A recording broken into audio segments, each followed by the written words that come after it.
Yo, what is going on guys, Vortex Gaming here and welcome back to a brand new episode and kind of a new series of Ring of Honor Wrestling. I've got a new database thanks to Ben Ditch.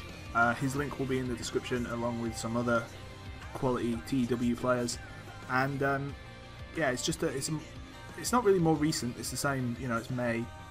I think the last one may have been in April, but it's a May database. So yeah, it's got better face heel stuff, you know, it's more correct stuff.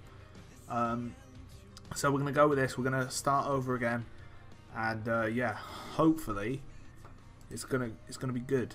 So we've got just over 2,000 fans expected to be here, and we're gonna be in the New Jersey Poland Spring Arena. So let's get straight into it. And so we've got 2 dark matches, I think, to start off with.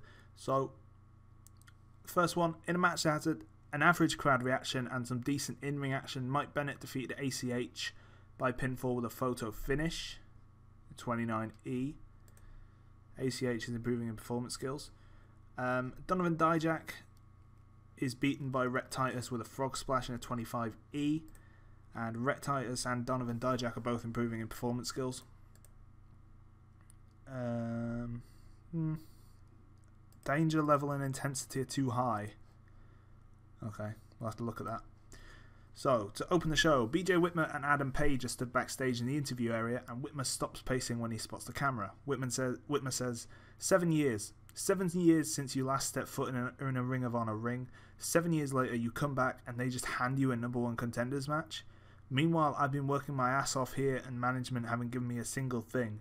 I can tell you right now that you ain't getting shit. Tonight, I'm going to cost you everything. So, yeah. BJ Whitmer, not happy. Adam Page is learning to show more charisma, which is good. Okay, moving on. Eek. I expected this. In a terrible match that had some truly awful wrestling, Moose defeated Will Ferrara by pinfall with a spear. Oh, they don't click again. Okay, fair enough. Will Ferrara is improving in performance skills, which is good. Yikes. Moving on. Moose celebrates his dominant win over Will Ferrara when Vader Scott gets into the ring. Vader points at Ferrara while staring at Moose, and Moose's face lights up. Moose waits for Ferrara to make it to his feet and almost cuts him in half with a spear. Moose lays in a couple of kicks before leaving, strangely with the fans chanting Moose, Moose, Moose. So yeah, moving on.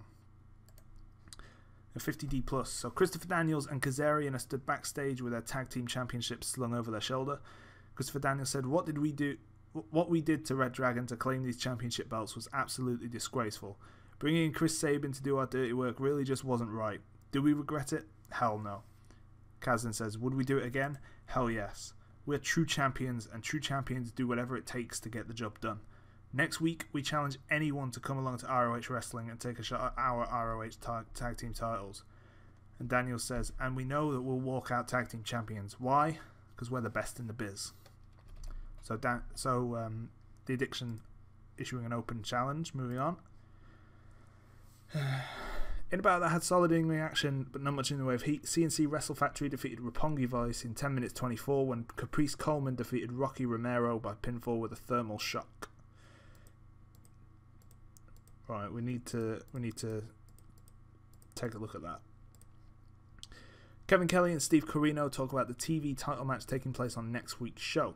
Kelly says, ladies and gentlemen, we've just received word from matchmaker Nigel McGuinness that next week here on Ring of Honor Wrestling, Jay Lethal will defend his TV World title against ACH.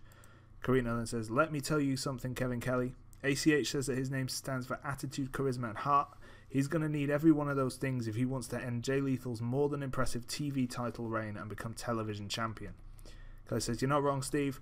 It's singles action next as Roderick Strong faces Samoa Joe to decide the #1 contender for Jay Briscoe's Ring of Honor World Heavyweight Championship. So the main event? Oh, yeah. So book that in for next week. So that's ACH versus Jay Lethal. There we go. That's booked in for next week. Right, main event time. Jesus. So in a bout that featured great action and a good crowd, Roderick Strong defeated Samoa Joe in 20 minutes by submission with a stronghold after interference from Adam Page. So, okay. It's the spots, really. That's what's costing us in these matches. The high spots and physicality. So we're definitely going to have to work on that, but, well. So BJ Whitmer and Adam Page begin to beat down on Samoa Joe as Roderick Strong celebrates his win and new #1 contendership. Whitmer and Page repeatedly kick and stomp on Joe as the show ends. So this show's going to bomb, but, I mean, yeah, we need to sort out the match intensity. I left it as it kind of the default for what it was, but I think I made some changes and didn't change the intensity, so I don't know. But final show rating 37D minus. That's not too bad considering kind of that Moose and Will Ferraro was 10, got a 10 rating. So the show lost its popularity in one region. We don't have enough interesting storylines going on. That's fair enough. Moving on. And we'll go see what the final show ratings were. Okay then, so let's go take a look at what the TV rating was.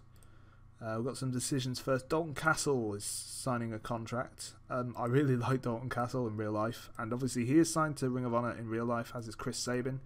Bringing in Ricochet, I think, like the previous series, I brought him in, going to use him as Prince Puma. We'll do that again. We actually made money on that show, which is good. We made just over $4,000, which is great.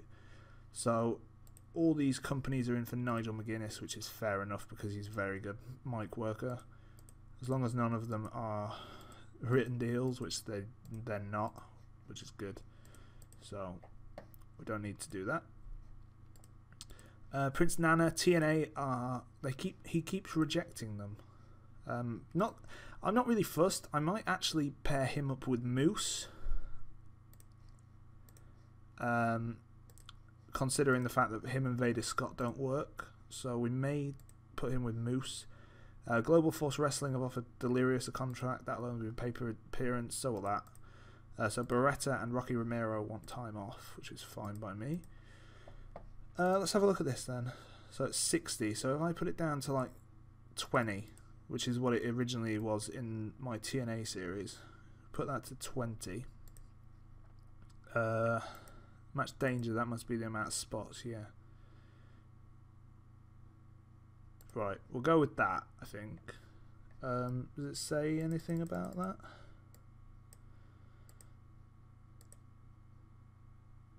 Getting sponsorship will be quite tough, so, and we can't get TV slots on mainstream networks, so we do need to have a look at this and change it up, because obviously that will affect our obviously the ability to get on big, you know what I mean. So Dalton Castle opener, that's fair enough because he is really. But yeah, that is it for this episode, guys. So if you have any ideas for storylines or something like that, then put a link in the description down below. Let us know if there's anyone you think I should sign who'd help us move on. And yeah, just let us know what you think of the episode in general. And that's it, really. So yeah, as said before, in the description there are some quality TEW players. Go check them out.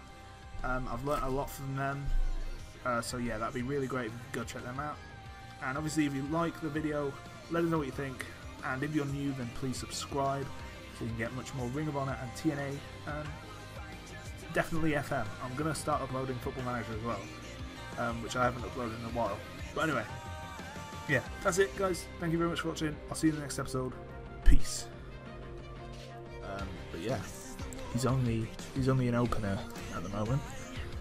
So you know, we've got a big push. I've got a big push planned for Austin Aries. So yeah, moving on. JBL rolls Austin Aries out of the ring and grabs the mic. He says, 2 weeks ago at Bound for Glory, I was cheated out of the #1 contendership for the team.